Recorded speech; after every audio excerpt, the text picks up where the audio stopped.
అందరికీ నమస్కారం. జై భారత్, జై జై భారత్. విషయం ఏమిటంటే అవినీతి. కొంతమంది అధికారులు కావచ్చు, రాజకీయ నాయకులు కావచ్చు, చేస్తున్నటువంటి అరాచకాలు, అవినీతి పట్ల చాలామంది భారతీయులలో ఆవేదన ఉంది. కారణం,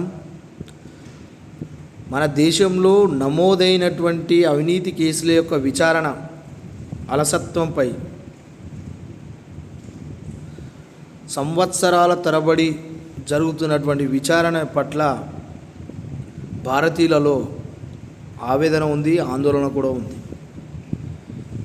నిజాయితీపరులైనటువంటి రిటైర్మెంట్ అధికారులు కూడా, అలాగే యువకులు కూడా ఈ యొక్క అవినీతి పట్ల చర్చ జరగాలని, జరగబోయే పార్లమెంటు సమావేశాలలో ఏ ఒక్క గౌరవ ఎంపీ అయినా ఈ యొక్క అవినీతి అంశాన్ని పార్లమెంటులో చర్చకు తీసుకువస్తాడని ఎంతోమంది ఆశగా ఎదురు చూస్తున్నారు.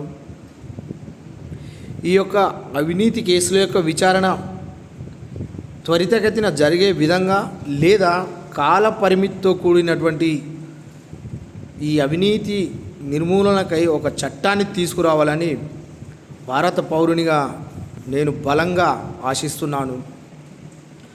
జై భారత్, జై జై భారత్.